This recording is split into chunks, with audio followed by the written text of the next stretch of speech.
Hataw Balita ngayon.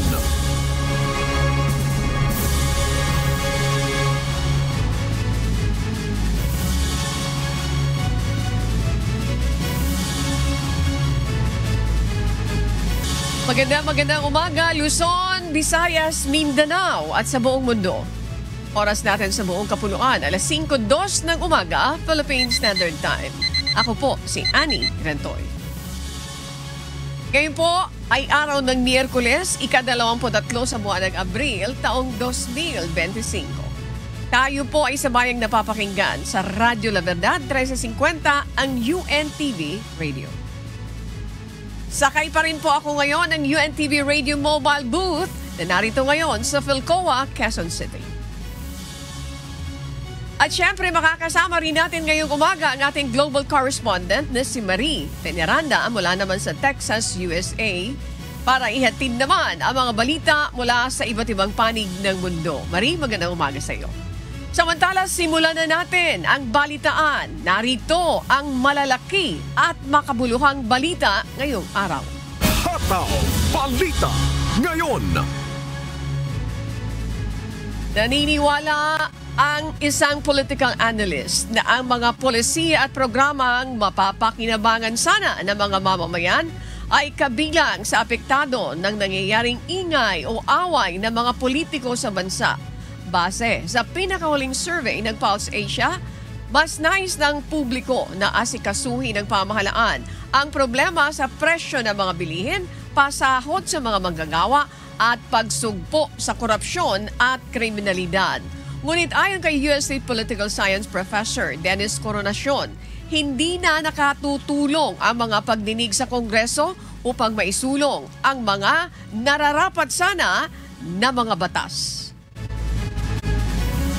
Hindi ko sinasabing walang kwenta yung mga congressional investigations.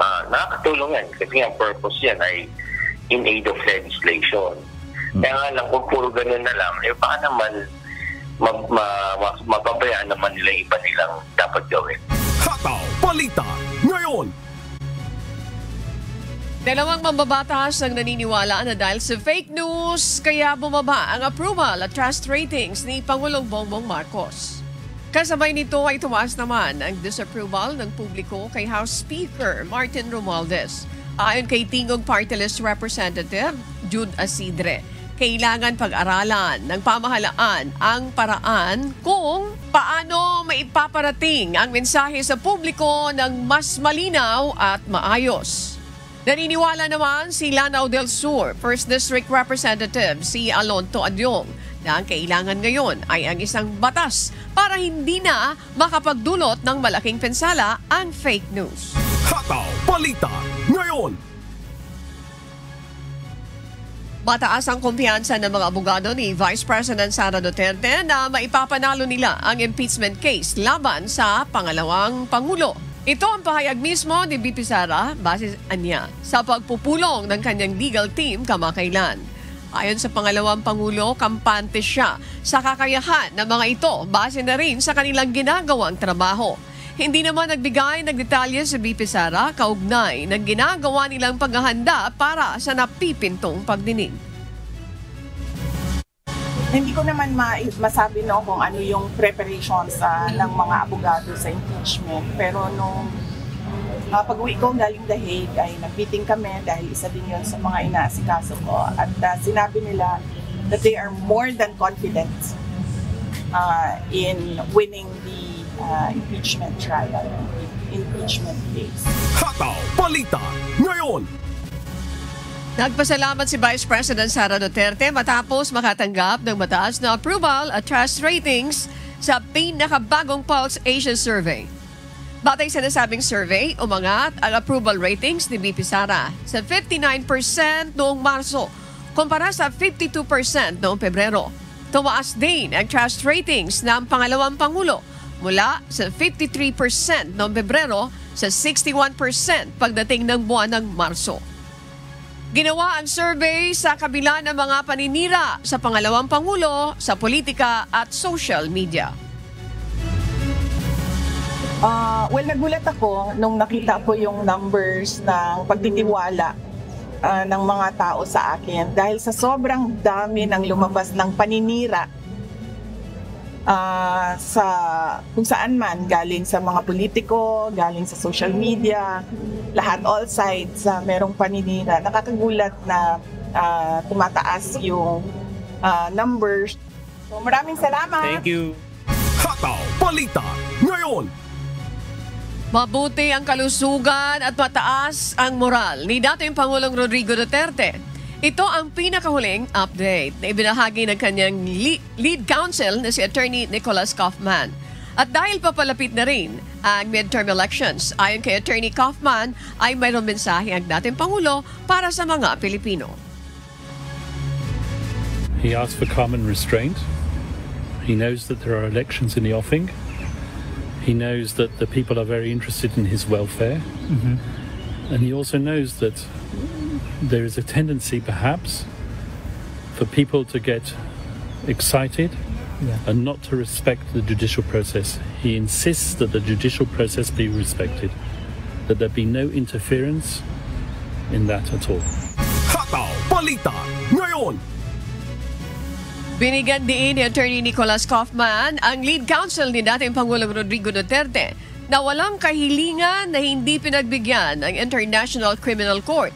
Kaugnay ito ng mga ulat na nagsasabing tinanggihan ng International Criminal Court o ICC ang umano'y hiling ng kanilang kampo na limitahan ang partisipasyon ng mga biktima ng madugong drug war sa ginagawang investigasyon.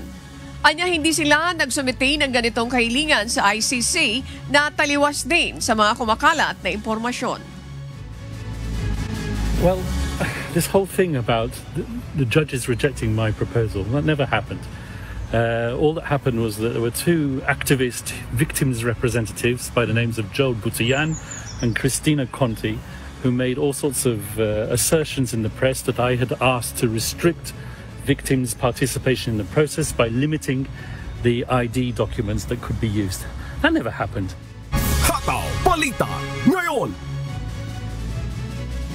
Iginit ni Senator Amy Marcos na hindi kailangan ng show cause order sa pagpapataw ng direct contempt kay Ambassador Marcos Lacanilao. Ito ay kasunod ng pag-aproba ni Senate President Francis Escudero ng contempt order laban sa opisyal dahil sa hindi maipaliwanag na pag-aresto kay dating Pangulong Rodrigo Duterte.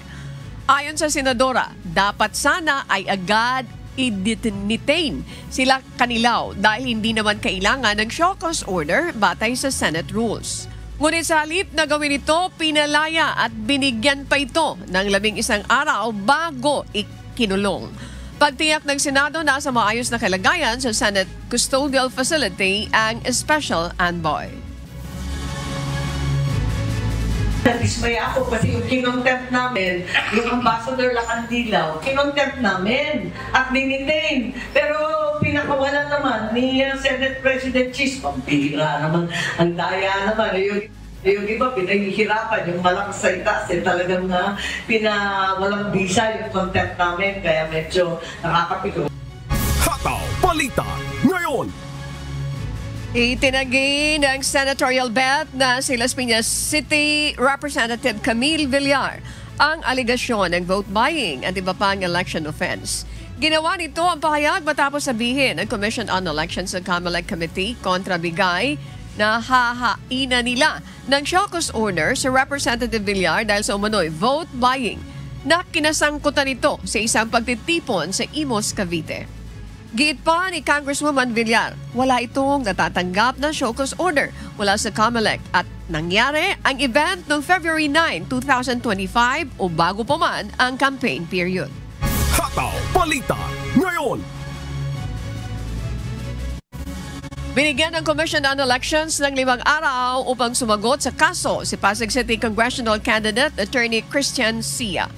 Kaugnay ito ng kasong disqualification na isinampa ng COMELEC Task Force SAFE noong nakaraang April 16. Pinasasagot ng COMELEC si Sia sa kanyang kaso kasunod ng mga pahayag nito laban sa mga solo parent, dati at kasalukuyang staff nito habang nangangampanya. Pagkatapos na makapagsumiti ng sagot o memorandum ni Attorney Sia ay saka pa lamang maglalabas ng desisyon ang dibisyon. Ayaw natin pangunahan yung gagawin ng division, pero katulad din po ng first division at second, lahat naman po ng kaso ng disqualification ay minamadali at ginagawa ng paraan na madesisyonan kaagad bago po mag-eleksyon para naman po walang agam-agam yung mga tumatakbo kung siya ba ay disqualified o hindi. Hataw Balita ngayon. Pinalalakas ng Department of Education ang kanilang suporta at paghahanda para sa libu-libong guro at mga kawani ng edukasyon na magsisilbing frontliners sa darating na pambansa at lokal na halalan sa Mayo o May 2025. Nagdaos din ng orientation sa mga batas ng halalan ang DepEd upang mapalalim ang kaalaman ng mga guro tungkol sa kanilang karapatan at responsibilidad. Binigyan din ni Education Secretary Sonny Angara na mahalaga ang papel ng DepEd sa pagtitiyak ng ligtas at tapat na halalan. Hataw Balita ngayon.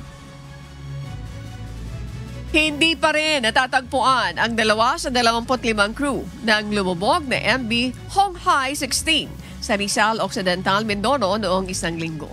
Gayunpaman, binawasan na ng Philippine Coast Guard ang ginagawang diving operations sa lugar at tuwing umaga na lamang magsasagawa ng underwater inspection. Patuloy naman pinaghahanap ang 2 pa sa mga crew ng lumubog na barko. When it comes to recovery, sir, nagta-transition lang tayo, sir, sa operations. Hindi na kagaya nung una, sir, na tuloy-tuloy yung pag-dive. Kasi may debriefing kami ginawa, sir, after assessment na may mga area na, sir, na napapasukan. And may area, sir, na natatabunan na ng buhangin. So, ang gagawin na lang, sir, every morning magpagka-conduct, sir, ng underwater inspections. Kasi favorable ang condition sa umaga, sir. Mayroong makita, sir, doon pasok yung recovery operations. Hataw Balita ngayon. Sinampahan ng reklamo ng National Bureau of Investigation sa Department of Justice ang 4 na vlogger dahil sa umano'y paglalabas ng fake news ay kay NBI Criminal Intelligence Division Senior Agent Raymond Macorol.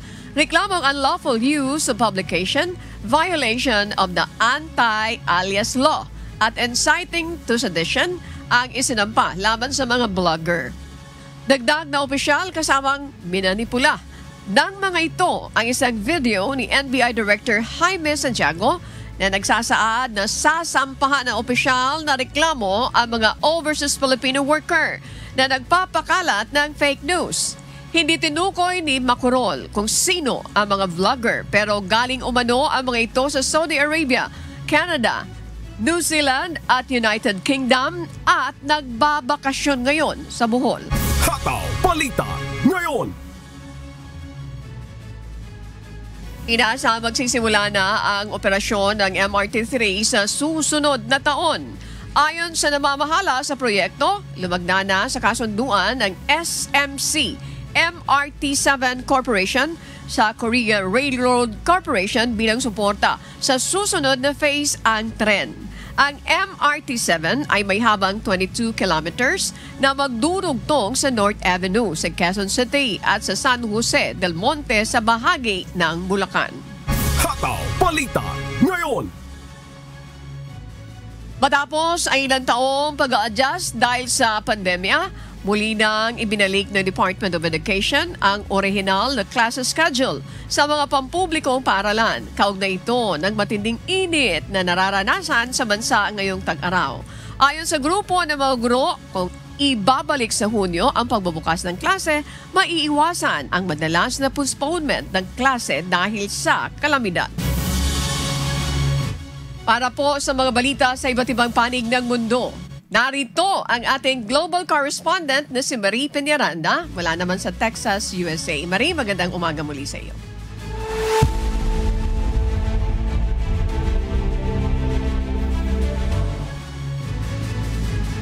Yes, good morning Annie at sa ating mga kasambahay.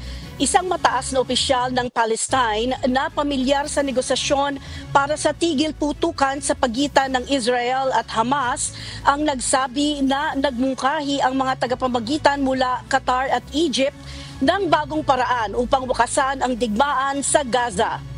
Ito ang humahataw na balita ni Gerard Moral. Hataw Balita ngayon. Iminungkahi ng mga tagapamagitan mula sa Qatar at Egypt ang isang bagong panukala upang wakasan ang digmaan sa Gaza.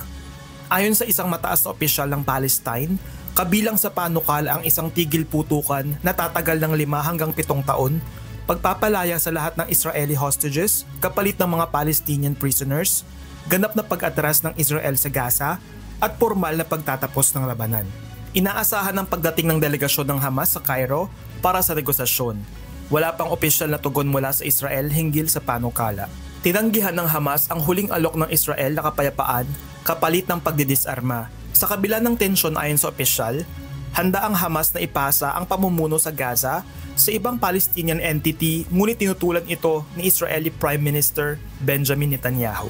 Nag-ugat ang kasalukuyang digmaan sa pag-atake ng Hamas sa Israel noong October 2023 na ikinasawi ng 1,200 katao at nagresulta sa pagdukot sa 251. Gumanti ang Israel ng opensiba na ikinasawi ng higit sa 51,000 Palestinians ayon sa Hamas-run Health Ministry. Inilikas na rin ng Palestinian Embassy sa Cairo ang kanilang mga kawani patungong Arish para sa kanilang kaligtasan. Gerard Moral, humahataw sa balita ngayon. Hataw Balita Ngayon. Nasa 60,000 Amerikano ang nanganganib na mawalan ng tirahan dahil paubos na ang pondo para naman sa Rental Assistance Program. Ito ang humahataw na balita ni James Bontuyan. Hataw Balita Ngayon. Posibleng mawala ng tirahan ang nasa 60,000 Amerikano kabilang ang mga tumataka sa homelessness at domestic violence dahil paubos na ang pondo para sa Emergency Housing Vouchers Program pagsapit ng katapusan ng susunod na taon. Ayon sa US Department of Housing and Urban Development o HUD, mauubos na ang halagang $5 billion o katumbas ng 282 bilyong piso na inilaan para sa programa dahil sa patuloy na pagtaas ng presyo ng renta. Ang programa na inulunsad noong 2021 ay tumutulong sa mga nangangailangan ng pabahay sa mga lungsod tulad ng San Francisco, Dallas at Tallahassee, Florida. Nasa kamay na ngayon ng Kongreso kung maglalaan sila ng karagdagang pondo upang maipagpatuloy ang programa. Ipinanukala naman ni Representative Maxine Waters ang paglalaan ng $8 billion o katumbas ng 451 bilyong piso. Kung hindi maglalaan ng pondo ang mga benepisyaryo ay mga nganib na bumalik sa kalye o sa mga abusadong relasyon. James Bontuyan, humahataw sa balita ngayon. Hataw Balita Ngayon. Inalakay naman ni US Vice President J.D. Vance at Indian Prime Minister Narendra Modi sa kanilang nagpapatuloy na pag-uusap sa pagpapalawak ng oportunidad sa trabaho, pagpapatibay ng kooperasyon sa larangan ng enerhiya, depensa at strategic technology, gayon din ang pagsusulong ng kapakanan ng mga mamamayan ng dalawang bansa. Ito ang humahataw na balita ni Aloy Kalingasan. Hataw Balita Ngayon. Ipinahayag ni US President J.D. Vance at Indian Prime Minister Narendra Modi ang pag-usad ng negosasyon para sa trade agreement ng dalawang bansa. Ang hakbang na ito ay upang makaiwas ang India sa banta ng taripa mula sa US at mapanatili ang mabuting ugnayan sa Administrasyong Trump. Dumating si Vance sa India para sa 4 na araw na working visit. Kabilang sa plano ng Vice Presidente na kasama ang pamilya, ang pagbisita sa pamosong Taj Mahal at pagharap sa business leaders sa Jaipur. Pinuri ng dalawang lider ang kooperasyon ng US at India sa enerhiya, defense at strategic technology, gaya ng semiconductors at nanawagan ng diplomasya sa pagharap sa pandaigdigang issue. Nagpaabot din ng Indian leader ng pagbati kay Trump at inaasahan ang pagbisita nito ngayong taon. Isa si Modi sa mga unang leader na nakipagkita kay Trump matapos itong maluklok muli sa pwesto. Sa pulong nila, pinahayag ni Modi ang kahandaang bawasan ng taripa sa kalahati ng mga import mula Amerika na umabot sa $41.8 billion noong 2024. Ang US ang pinakamalaking trading partner ng India na nagtala ng $129 billion na export noong nakaraan ding taon. Umaasa ang India na mananatili ang trade agreement nito sa Amerika Matatanda ang iniutos ni Trump ang temporary pause sa tariff sa loob ng 90 araw habang nagpapatuloy ang negosasyon nito sa mga trading partners. Ayon kay Finance Minister Nirmala Sitharaman, inaasahang matatapos ang unang bahagi ng kasunduan sa huling bahagi ng 2025. Aloy Kalingasan, humahataw sa balita ngayon. Hataw Balita ngayon. Samantala, nakararanas ng matinding pagkaantala ang mga migrante sa Canada sa pag-renew ng kanilang work permit. Bunso dito ng lumalaking backlog at pagbabago ng mga immigration policies. Ito ang humahataw na balita ni Noel Poliarco. Hataw Balita ngayon. Ngayong taon, mas matagal ng 3 beses kumpara sa mga nakalipas na taon ang pagpoproseso sa mga key documents ng migrant workers sa Canada. Kabilang dito ang Labor Market Impact Assessment o LMIA na nagdudulot ng pagkawala ng legal na status ng mga migrante. Mula 58 business days noong September 2023, tumatagal na hanggang 165 business days ang processing times ng LMIA ngayong 2025. May mga aplikasyon din na hindi pa naaaksyonan matapos ang 1 taon. Bunsod nito, nahaharap sa malalaking pagkaantala ang mga migrante sa Canada sa pag-renew ng kanilang work permit. Dahilan upang malagay sa panganib ang kanilang kakayahang magtrabaho, legal status at makakuha ng mga essential services. Ayon sa datos, tumaas ang bilang ng mga aplikasyon para sa work permit at gayon din ang porsyento ng mga tinanggihan na lalong nagpapahirap sa kalagayan ng mga migrante. Samantala, layunin ng pamahalaan ng Canada na bawasan ang bilang ng mga migrante, isang malaking pagbabago mula sa dati nitong pulisiya na nagsusulong ng paglago ng populasyon ng migrante. Noel Poliarco, humahataw sa balita ngayon. Hataw Balita ngayon. Iminungkahi ni Deputy Prime Minister Winston Peters ng New Zealand First Party ang bagong panukalang batas na magbibigay ng biological definition sa babae at lalaki. Ito ang humahataw na balita ni Early Briones. Hataw Balita ngayon. Isang bagong batas ang iminungkahi ng New Zealand First Party na naglalayong protektahan ang paggamit ng terminong woman at matiyak na ito ay nakabatay sa mga katotohanan at biological na kahulugan. Nilinaw rin na ang panukalang batas na ito ay hindi naglalayong manakit o magdiskrimina laban sa sinuman o sa anumang grupo. Ayon kay New Zealand Deputy Prime Minister Winston Peters, ang mungkahing batas ay kasunod ng desisyon ng pinakamataas na hukuman ng Britain noong nakaraang linggo, kung saan pinagtibay ang biological na kahulugan ng terminong woman. Nagbigay linaw ang batas sa kahulugan ng woman batay sa biological na pananaw. Ngunit hindi ito tagumpay ng isang partikular na grupo o paraan ng diskriminasyon. Sa halip, ito ay hakbang upang mas epektibong kilalanin, suportahan at protektahan ang karapatan ng mga kababaihan. Dagdag pa ni Deputy Prime Minister Peters, ang Legislation o Definitions of Woman and Man Amendment Bill ay naglalayong magbigay ng kalinawan at pagkakapare-pareho sa mga batas ng New Zealand sa pagtukoy ng woman bilang an adult human biological female at man bilang an adult human biological male na ilalapat sa ilalim ng Legislation Act 2019. Ayon sa kanya, ang batas ng bansa ay nararapat na sumalamin sa katotohanan ng biological na aspeto at magbigay ng legal na katiyakan para sa lahat ng mamamayan. Early Briones, humahataw sa balita ngayon. Hataw Balita ngayon. Itinuturong dahilan ngayon ng pagbaba ng birth rate sa Australia ang halagang nakapaloob sa pagpapalaki sa mga anak.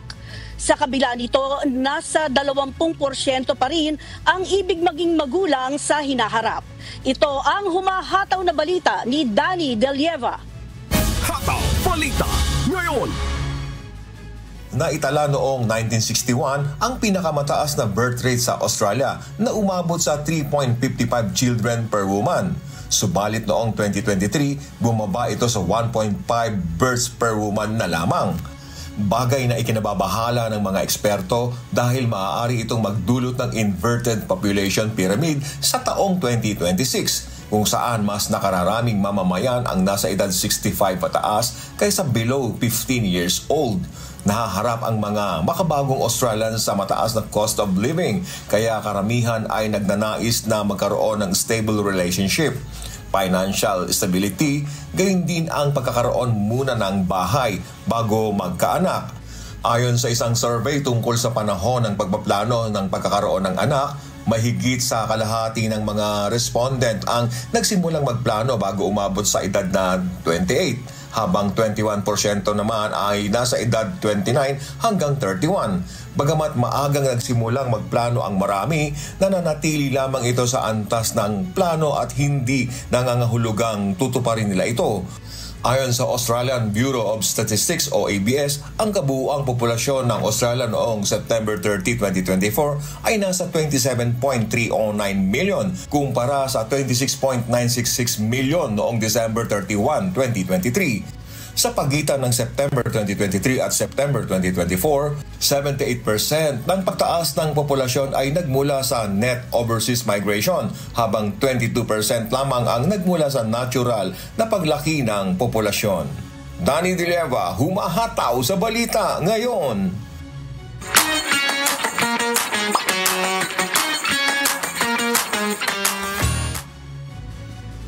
Magsasagawa ng field election mission sa Porto at Algarve, Portugal, ang Embahada ng Pilipinas sa darating na May 4.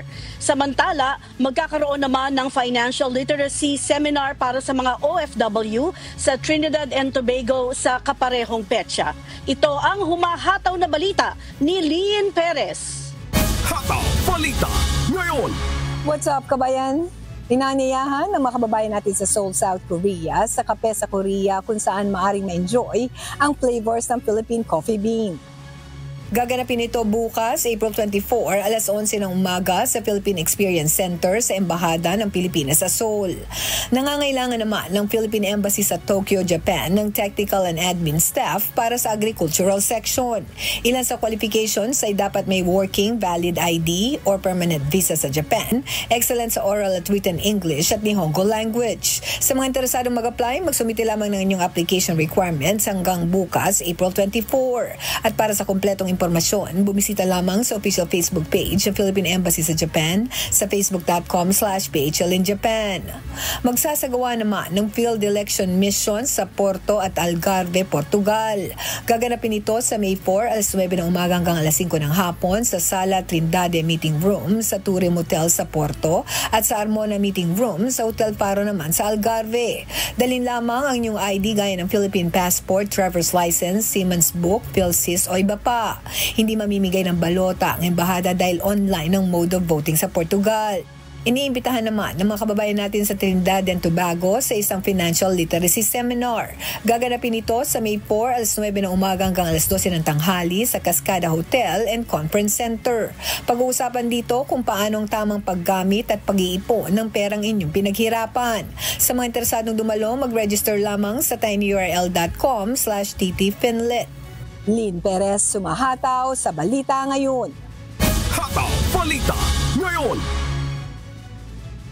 At yan po ang mga balita mula naman sa iba't ibang panig ng mundo. Mula po rito sa Austin, Texas, USA, ako, si Marie Peñaranda. Magandang araw. Annie? Maraming salamat, Marie, and of course kay Lynn Perez.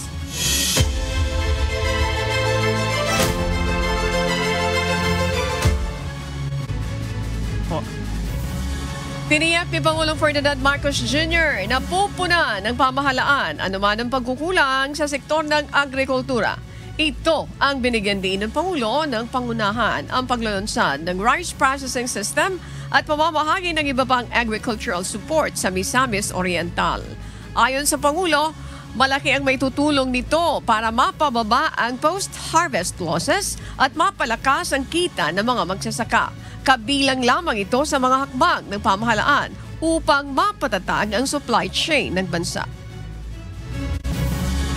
Yun po ang tinitignan namin para kung saan yung mga kulang, yun ang gap, doon papasok ang Department of Agriculture, doon kami papasok at ibubuo namin yung mga supply chain ninyo. Hataw Balita ngayon. Tumaas ang volume ng imbak na bigas ng bansa sa isang pahayag. Sinabi ng National Food Authority na nasa 7.17 million bags ng tig 50 kilogram na milled rice ang kanilang buffer stock ngayon. Katumbas na ito sa dami ng halos 5 taong supply. Sinabi naman ni NFA Administrator Larry Lacson na may sapat pang pondo ang ahensya para bumili pa ng 500,000 metric tons ng palay o karagdagang 6.3 million bags ng milled rice sa kasalukuyang supply. Ayon sa NFA, ito na ang pinakamataas na inventory level ng ahensya simula noong huling bahagi ng taong 2020.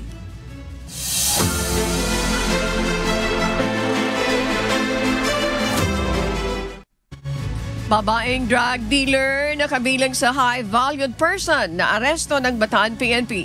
Suspect na kuhanan ng higit kalahating milyong pisong halaga ng droga. Si Mel Aquino, humahataw. Hataw Balita ngayon. Arestado ang isang 52 anyos na ginang na kabilang sa high-valued individual ang naaresto sa Bataan.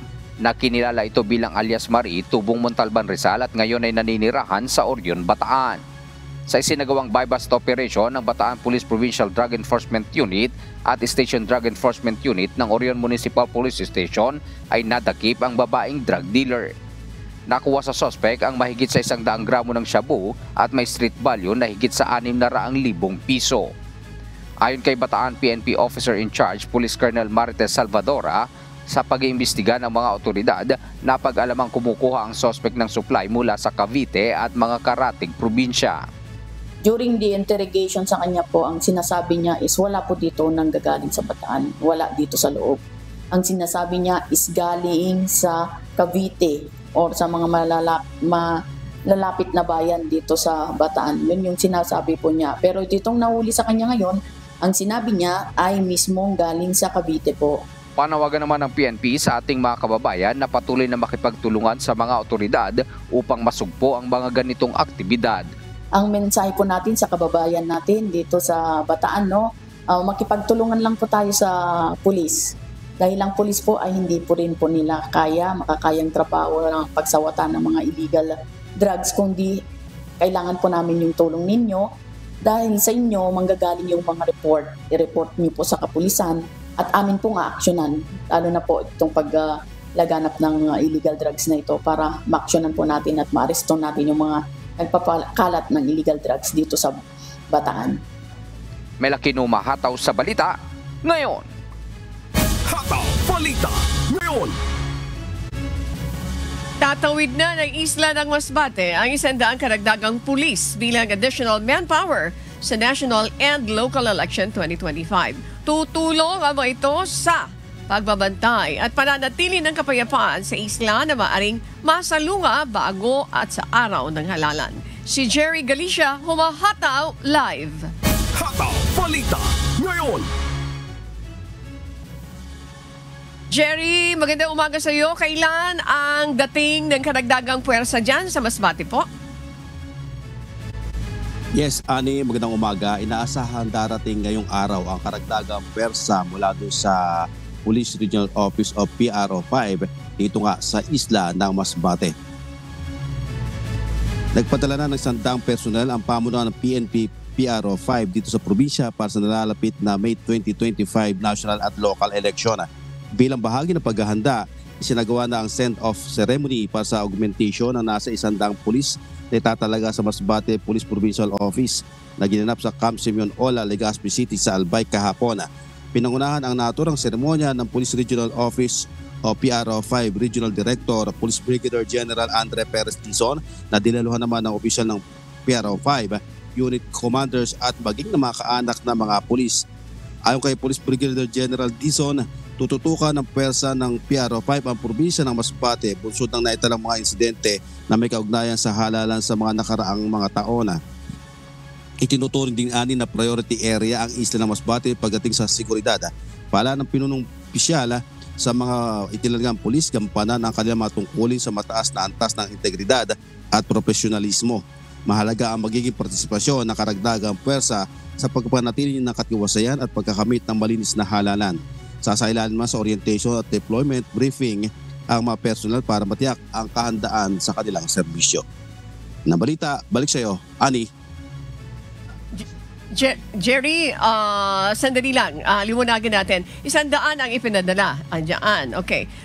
Bata ito dun sa naging mga resulta ng nakaraang mga gulo-gulo related yan sa eleksyon. Last year, nakaraan, ano po. At this point ba, pwede bang pakidescribe, mayroon na bang mga insidente na related sa nalalapit na halalan ang nasasaksihan diyan sa lugar ng Masbate?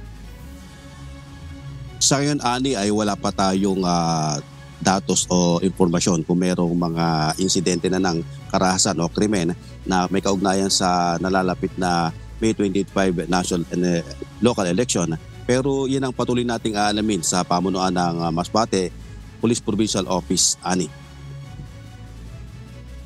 Oo, kasi syempre naka-observe din yung mga mamamayan natin sa takbo ng politika diyan sa Masbate. Laging may gulo, laging may gulo. Pero at this point, ilang weeks na lang, malapit na ang eleksyon. So far, walang naitatalang gulo. Yan gaya din sa ibinabalita mo, Jerry. Tama ba? Yes, Ani, sa ngayon ay wala pa tayong hawak na wala pa natatalang mga gulo o krimen o karahasan nga dito sa nalalapit na paghahanda nga sa national election dito sa isla, Ani.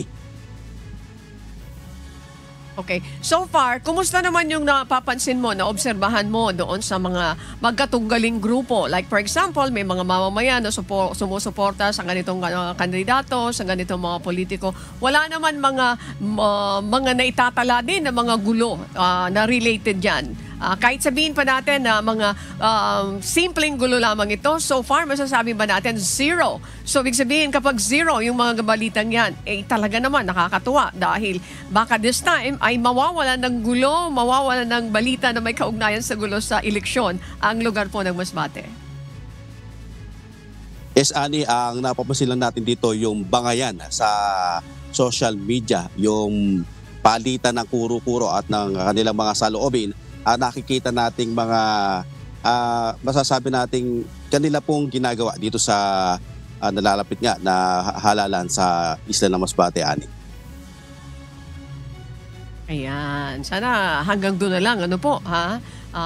Panalangin natin na yung may kinalaman po sa gulo na related sa eleksyon ay mawala po diyan sa Masbate at tuluyan na po na maging maganda ang record ng Masbate pag pinag-usapan, Jerry, ang eleksyon. At batid mo yan bilang taga-riyan ka sa lugar ng Masbate. Maraming salamat sa iyo, Jerry Galicia, mula po diyan sa lugar ng Masbate City. Hataw Balita ngayon. 4 na barangay sa bayan ng Binalbagan, Negros Occidental ang apektado sa tagas ng molasses mula naman sa isang sugar company. May mga napaulat din na fish kill sa lugar. Sila Lane Moreno, humahataw. Hataw Balita ngayon. Nakita na nila nga nag-moist yung fan type nila na stockpile for molasses, pero wala nila natagaan gid attention. Then sang 20 amo na to gali parang nag-explode na, parang nag-overflow na. Nagkulay kayumanggina ang tubig sa Binalbagan River matapos makontaminate ng molasses. Ayon sa Department of Environment and Natural Resources, pumutok ang molasses pond ng Binalbagan Isabela Sugar Company o BISCOM dahil sa mainit na temperatura. Kaya tumagas ang molasses papunta sa kanal na dumidiretso naman sa Binalbagan River. Ang naturang stockpile ay may lamang 4,980 na tonelada ng molasses at 2,500 na tonelada dito ang nag-overflow. Natigil naman ang pagtagas pero hindi kaagad nakuha ang tumagas na molasses sa tubig kaya ito kumalat sa ilog na sakop ng Barangay Torres, Canmoros, Progreso at Marina. Ilang mga isda rin umano ang namatay sa Barangay Canmoros dahil dito. Kahapon na talagang masama ang amoy. Pero coming na this day yung mga inoculant, so they will spread it immediately. Then yung mga foaming kinulikta na ng mga 4 na barangays na mga volunteers. Kumuha na ng water sample ang Environmental Management Bureau para sa water testing. Magdedepende naman sa Pollution Adjudication Board kung ano ang posibleng kaso na isasampa sa sugar company. Ang molasses is agricultural waste. So, kung konti lang, medyo hindi siya makaka-alarm. Pero since malaking volume yung involved, so pagdating sa tubig, may reaction, so parang meron ng mild na reaction yung mga bacteria at saka nag-contaminate na. So yun din ang cause nga nag-foaming na siya. Wala pang inilalabas na pahayag ang BISCOM pero nakikipagtulungan na ito sa lokal na pamahalaan para mapabilis ang paglilinis sa ilog. Ayon sa DNR, aabutin pa ng halos 1 buwan bago matanggal ang lahat ng mga tumagas na molasses. Samantala, pinagbabawalan muna ang mga residente na maligo o maglaba sa naturang ilog dahil hindi pa ito ligtas gamitin. Lelaine Moreno, humahataw sa Balita Ngayon.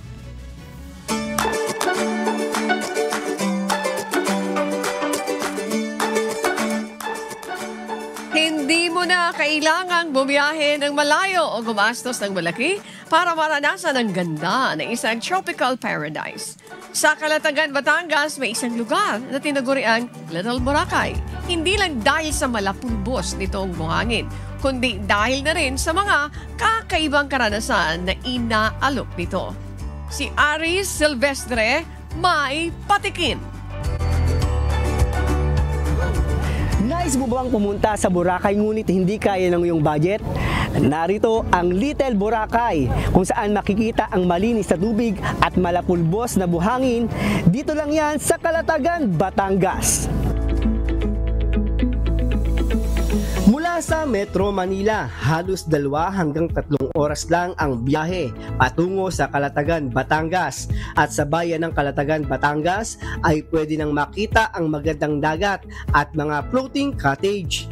Matatagpuan sa baybayin ng Calatagan, Batangas ang tinaguriang Little Boracay, isang beach destination na unti-unting sumisikat dahil sa taglay nitong ganda na maihahalin tulad sa sikat na isla ng Boracay. Bukod sa malinaw at asul na tubig, tampok dito ang iba't ibang water activities gaya ng swimming, snorkeling at paddleboarding. Bagay na bagay sa pamilya, barkada at maging sa solo travelers.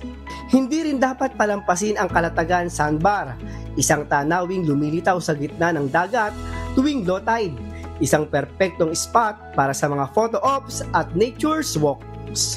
Pero ang tunay na bituin ng Little Boracay ay ang kanilang floating cottages, mga kubong literal na lumulutang sa tubig.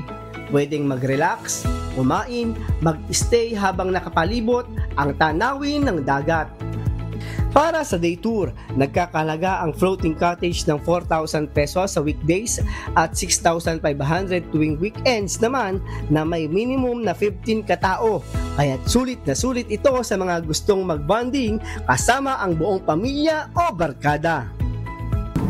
Actually, it's our first time here, tapos ngayon hindi namin expect na makaka-experience kami ng ganito kagandang beach kasi dito pa lang na nakikita mo nasa kalagitnaan ka na ng isla, pero usually yung mga dagat na napupuntahan namin nasa seaside lang kami. So ganun yung excitement namin right now kasi sobrang budget friendly niya, tapos grabe yung ma-experience mo, meron ka pang snorkeling na ma-experience. Bukod pa riyan, maaari ring sumubok ng island hopping papunta sa mga karatig isla gaya ng Starfish Island at Fortune Island. Mula sa starfish spotting hanggang sa pag-akyat sa cliffside runs, tiyak na may thrilling at adventure para sa lahat. Kaya mga kasangbahay, kung ang hanap mo ay clear waters, white sand at relaxing vibes, hindi mo na kailangang lumipad pa. Dito sa Little Boracay sa Calatagan, abot kamay ang summer getaway mo. Aris Silvestre, humahataw sa Balita Ngayon.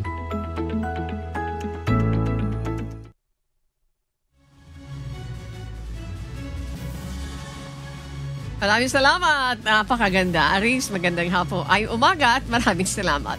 At this point, Adet, tayo po ay magpapasalamat na. No more time. Maraming salamat, Adet, sa inyong lahat dyan. Sino kasama mo? Si Rap o kaya si Rodrigo, Adet, Belinda, JC. Maraming salamat. And of course, si Chris, si Justin, si Arian, si Cristel, si Conrad, si Sam, si Josa, si Alex, si Dante, and of course, si Edison Ico. At syempre, si Paraon, nakalimutan, si Alex Monteza, and of course si Bernie, and of course si Tracy, Josa Ibanez. Kasama naman natin sa radyo, nariyan si Jericho. Thank you very much, Jericho, and si Carl and Arases and Aljan. Nandiyan naman sa transmitter yung mga kasama natin, si Alvin, si Daryl, transmitter, and of course sa mga engineers natin dyan sa Antipolo. Magandang umaga. Okay. Shout out, syempre, si BP Joseph, hindi natin kinakalimutan yan. BP Bong, BP Noli, BP Ruth Soriano, ayan, si GMJ Eusebio, BP Noli, and of course, BP Jerry, nasabi ko na, yan, magandang umaga. Sabi ni Josa, tama na po. Floor ng social media. Mga kasambahay sa lahat ng hindi natin nabate, and of course ang sabi ni Josa, yung kamay niya tama na daw. Sige. Mga kasambahay, social media department, magandang umaga. Production yan. Good morning po sa inyo. Sa lahat po na kasama natin, shout out po sa ating mga taga-subaybay sa buong Pilipinas at iba't ibang panig ng mundo. Good morning po sa inyo lahat, sa lahat naman nanonood sa 4 na sulok ng daigdig. Shout out din sa mga tagapakinig ng Hataw Balita. Ngayon, dito po sa Radyo La Verdad 1350. Maraming salamat po. At syempre mga kasambahay, sige. Kung may mga istorya po kayong nais balikan sa Hataw Balita, ngayon pwede nyo rin po itong muling mapanood sa aming official social media account. Ayan, si Attorney Ruth Soriano, good morning po. Magtungo lamang sa UNTV News and Rescue YouTube channel at i-click ang subscribe button. Gayon din sa aming Facebook at TikTok accounts. Mapapanood nyo rin po rito ang iba pang news programs ng UNTV, pati na po ang iba pang video na nag-iisang public service channel. Kaya tara na, subscribe, like, and share.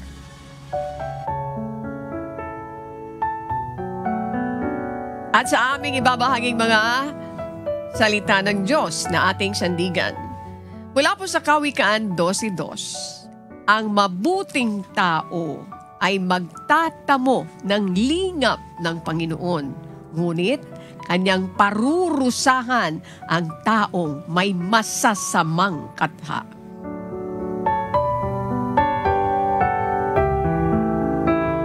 Yan po ang mga humahataw na balita ngayong umaga ng Miyerkules, ika-23 sa buwan ng Abril, 2025. Kay Hazel, good morning, and of course kay Engineer Adrian.